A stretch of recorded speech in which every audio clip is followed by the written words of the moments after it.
Is Hunter Biden's gallery of scandals catching up with him? We now learn Attorney General Merrick Garland's sworn testimony on the Hunter Biden probe is at the center of an IRS whistleblower's claim that the administration is mishandling the case. I promised to leave the matter of Hunter Biden in the hands of the U.S. Attorney for the District of Delaware. I have pledged not to interfere with that investigation, and I have carried through on my pledge. Let's ask Matt Whitaker, a former acting U.S. Attorney General, what he thinks. Good morning to you, Matt. Hey, good morning, Will. So the whistleblower's pointing to Merrick Garland and his testimony before Congress. Now, there's going to be some fact-finding on this eventually and find out what is true and what is not. But if it is true, what could be the fallout for Merrick Garland?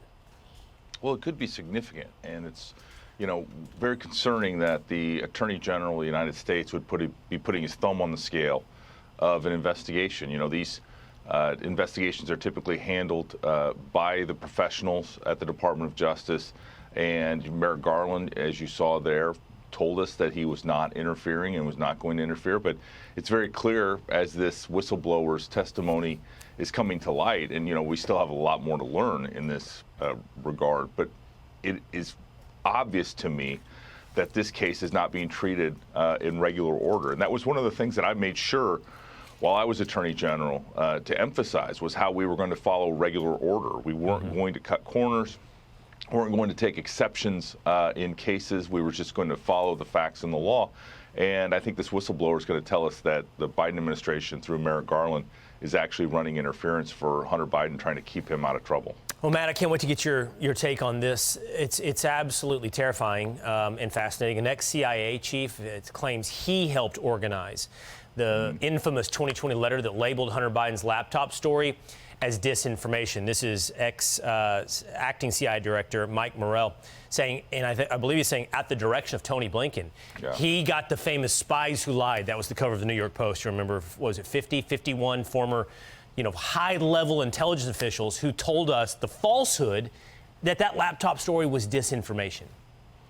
Well, and he also tells the story of how after Tony Blinken, who's now Secretary of State, called him, that set in motion a series of events executed over a couple days leading up to a very important presidential debate so that Joe Biden had this letter at the ready so that when this issue came up, he could say, listen, this is Russian disinformation according to all these intelligence officials. I think it's very interesting. I don't believe Tony Blinken actually signed the letter. He had everybody else do it for him because he probably knew that it wasn't true, but he also knew that he desperately and politically needed the letter to help his boss overcome serious allegations of corruption.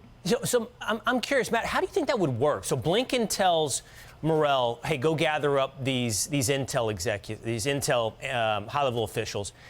Do they already have access to something to justify what they signed on to?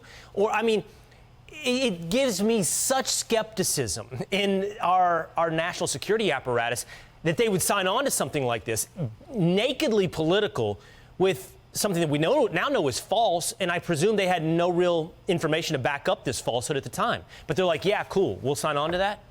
Yeah, well, it's pretty clear from this testimony, and this was, a deposition that was taken under oath, that the call went out from Blinken, and within days, the way this gentleman describes it, within a day, he had all these people lined up to sign this letter, really with no evidence, to your point. They just did it to support Joe Biden because they wanted him to win.